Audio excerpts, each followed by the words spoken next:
Hello भाई, last video में हमने बात की थी स्पेस प्रॉपर्टीज, वेदर प्रॉपर्टीज और स्टार्ट कैलकुलेशन के। उससे पहले हम बात कर चुके हैं load profile scheduling, building properties, you values और बेसिक सेटिंग्स के। तो आज हम बात करेंगे सिस्टम सेटिंग्स के बारे में। सिस्टम सेटिंग्स में हम क्या करेंगे और जनरेटिंग रिपोर्ट्स, ये सारी चीज़ों की बात आज हम बात करेंगे। ये हमारा फाइनल वीडियो है ऐप के बारे में। तो सबसे पहले लास्ट वीडियो में हमने केबिन 1 क्रिएट किया था। केबिन 1 क्रिएट करने के बाद फिर इसका डुप्लीकेट हम करेंगे। ऐसे बहुत सारे केबिन्स हैं, 10-12 केबिन्स हैं, जो भी केबिन्स हैं, तो इन सबको हम क्रिएट करेंगे। डुप्लीकेट करते टाइम हम ये चीज़ का ध्यान रखेंगे कि ये फ्लोर एरिया जो है अगर डिफरेंट है तो हम डिफरेंट सेलेक्ट करेंगे। एवरेज सीलिंग हाइट अगर डिफरेंट है तो डिफरेंट वैल्यू हम प्रोवाइड करेंगे। लेकिन एज एग्जांपल हम समझाने के लिए सबको एक ही ले रहे हैं। अगर आपको रिक्वायरमेंट है अलग अलग तो आप अलग अलग सेलेक्ट कर सकते हैं। तो इसलिए मैं सिर्फ समझाने के लिए डुप्लीकेट कर रहा हूँ। डुप्लीकेट करने के बाद ये मैंने माना कि ये केबिन 1 है, केबिन 2 है,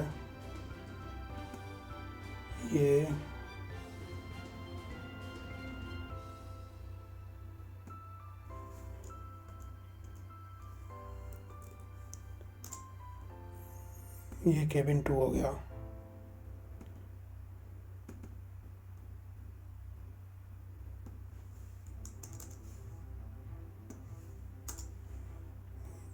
ये केबिन 3 हो गया। केबिन 1, केबिन 2, केबिन 3,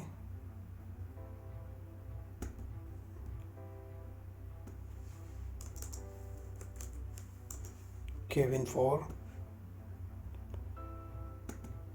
ये सिर्फ समझाने के लिए वैल्यूज़ मैं रख रहा हूँ। अगर आप कैलकुलेट करेंगे तो आप देखेंगे कि अगर केबिन्स किसी का फ्लोर एरिया ज़्यादा है, किसी का फ्लोर एरिया कम है, तो उसके अकॉर्डिंग आप उसको सेलेक्ट कर सकते हैं। ये सिर्फ मैं समझाने के लिए उसी वैल्यू को डुप्लीकेट कर दिया हूँ।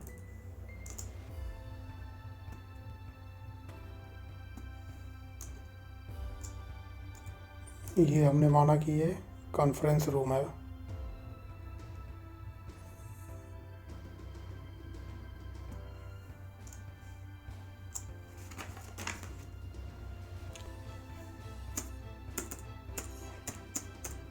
ये मीटिंग रूम है। इसमें भी सेम आप वही करेंगे, आप उसका एरिया देखेंगे, एरिया के हिसाब से उसको आप चेंज करेंगे। ये हमने माना कि ये हॉल है।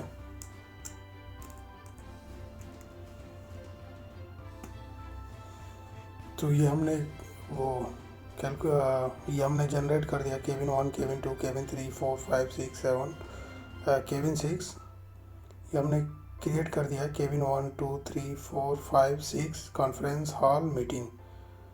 जब भी रियल सिनेरियो में आप इसको क्रिएट करेंगे तो फ्लोर एरिया और बाकी जो भी पैरामीटर्स है अगर वो चेंज हो रहा है तो आप उसको चेंज करेंगे। लेकिन अभी मैं यहाँ सिर्फ समझाने के लिए वो फ्लोर एरिया चेंज नहीं किया, सेम वही वैल्यू रख दिया। अब ये रखने के बाद, ये क्रिएट करने के बाद सारे केबिन, हॉल, कॉन्फ्रेंस रूम ये सब क्रिएट करने के बाद अब हम आएंगे सिस्टम में। सिस्टम में आने के बाद न्यू डिफ़ॉल्ट डबल क्लिक करेंगे। इसमें 1, 2, 3, 4 ये सिस्टम प्रॉपर्टीज जो भी हैं इनको हम देखेंगे इसमें क्या है। तो सबसे पहले हम तो ये जो हमारा यूनिट है, ये सबसे पहले हम बात करेंगे। ये जो भी हमारा सिस्टम है, तो सिस्टम को हमने तो 2 एच में इसको डिवाइड किया हुआ है समझाने के लिए मैंने। तो मानते हैं कि पहला जो है HU1, HU1 से हम सप्लाई कर रहे हैं और इसको क्रिएट करेंगे HU1 को। इक्विपमेंट टाइप, अब इक्विपमेंट टाइप में हम terminal unit, chilled water, split, package, कौन सा यूनिट हम सेलेक्ट करते हैं, कौन सा यूनिट हम लेते हैं, इसको सबसे पहले सेलेक्ट करेंगे और इसके बारे में जानेंगे, उसके बाद ही हम इसको ले सकते हैं। Package rooftop unit, package vertical unit, ये 2 यूनिट जो है ये TX यूनिट है। स्प्लिट एयर हैंडलिंग, ये चिल्ड वाटर टर्मिनल यूनिट। तो हमने माना कि ये chilled water air handling unit है। अब इसमें जब आएंगे तो ये CAV कांस्टेंट एयर वॉल्यूम जो होता है और VAV वेरिएबल एयर वॉल्यूम होता है। तो इसमें हम कौन सा टाइप्स ऑफ सिस्टम जनरेट करते हैं, इसके लिए हमें इसके बारे में जानना जरूरी है। तो माना कि हमने ये CAV सिंगल जोन लिया हुआ है। तो ये भी सिंगल जोन वो हमने सेलेक्ट कर लिया। तो नंबर ऑफ जोन्स इसमें 1 ही होंगे क्योंकि हमने सिंगल जोन सेलेक्ट किया। अगर इसमें हम मल्टीपल जोन या डुअल डक्ट ये सब सेलेक्ट करेंगे तब हमें ये नंबर ऑफ जोन्स 1 2 3 जो भी होगा वो देना होगा। अभी सिंगल जोन हमने सेलेक्ट किया है तो इसमें हमें कोई वैल्यू नहीं देनी। इसके बाद सिस्टम कंपोनेंट्स के बारे में आते हैं। सिस्टम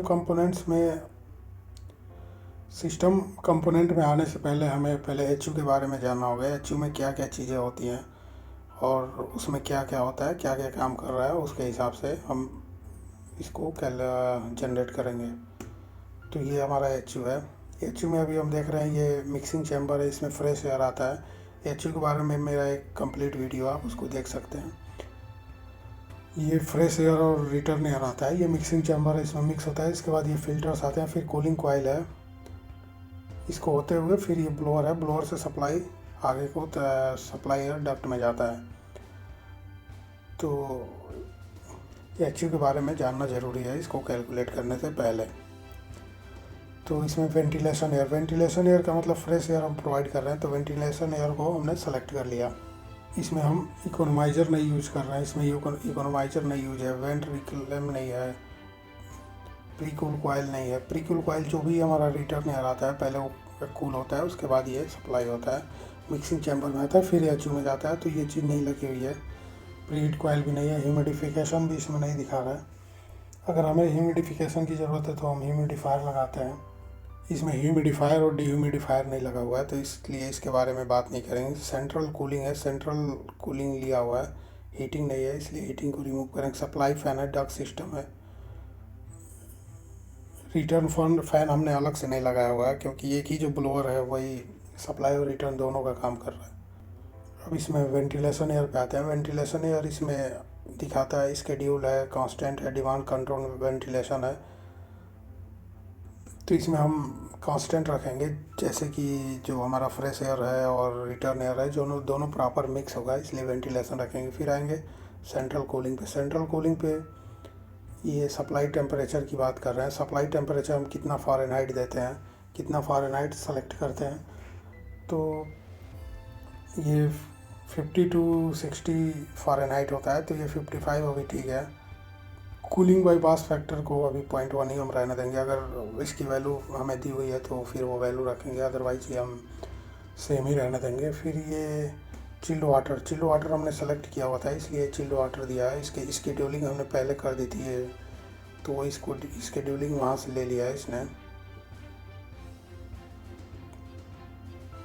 अब constant temperature, fan cycle stage capacity, इसमें जो भी हमें सेलेक्ट करना होगा, जो भी हमारी रिक्वायरमेंट होगी उसके हिसाब से ये हम सेट करेंगे। फिर आता है सप्लाई फ़ैन में इसमें हम किस तरह का ये सप्लाई फ़ैन देते हैं, ये हम टोटल स्टैटिक्स में हमें कोई वैल्यू रखने की ज़रूरत नहीं है।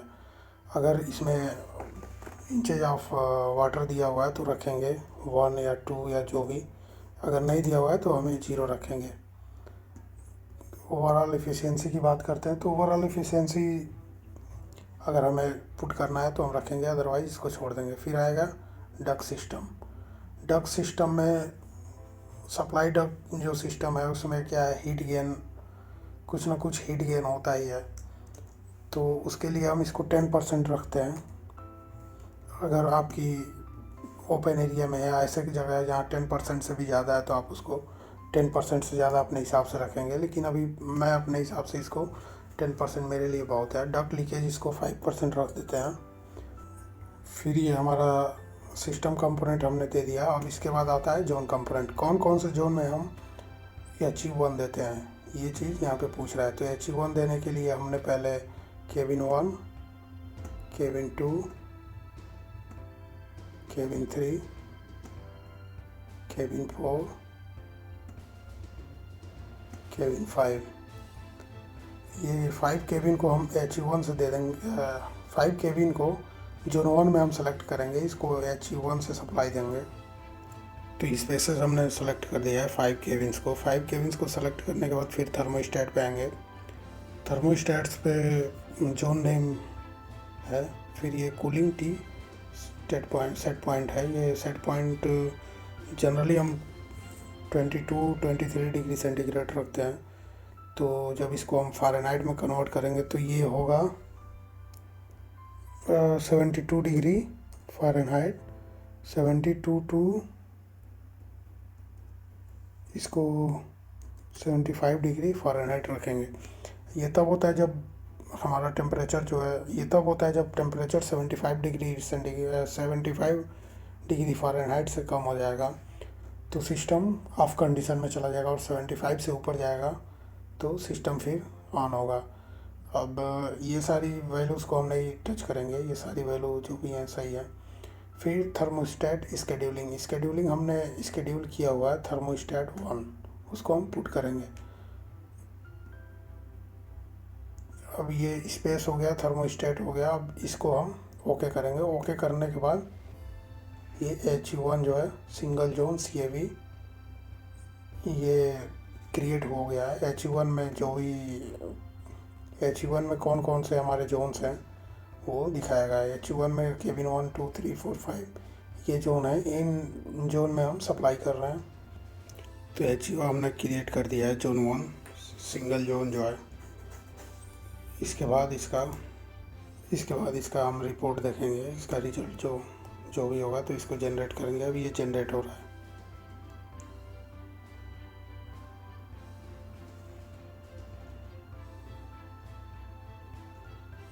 वेंटिलेशन साइजिंग सिस्टम ये पूछ रहा है। सिस्टम लोड समरी ये हमने दिया। सिस्टम साइकोमेट्रिक इसको भी कर दिया।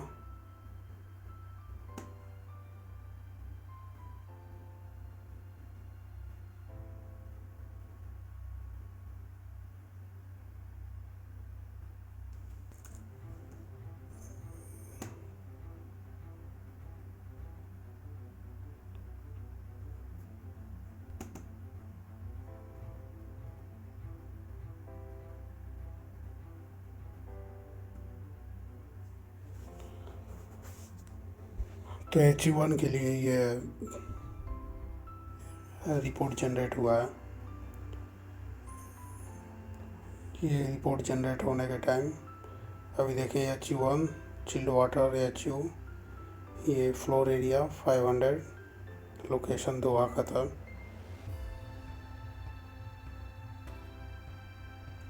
Central cooling coil sizing 3.2 tons, total coil load 3.2 tons. Calculation 1 जनवरी टू दिसंबर, जैसा हमने वो स्केड्यूलिंग किया था उसके अकॉर्डिंग दिया हुआ है। रिजल्टिंग RH ये देखिए। रिलेटिव ह्यूमिडिटी जो है कि हम 50 to 60% रखते हैं और ये 54% यानी कि सही है।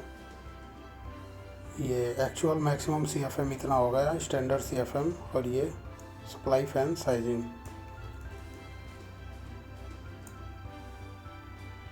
आउटडोर वेंटिलेशन एयर डेटा ये CFM पर पर्सन 6.5 CFM पर पर्सन।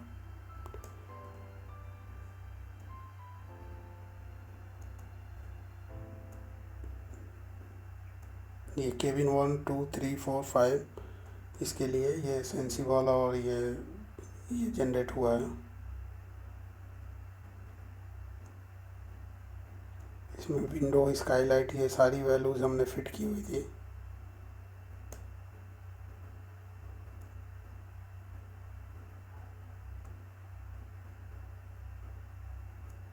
ये इसका साइकोमेट्रिक चार्ट है।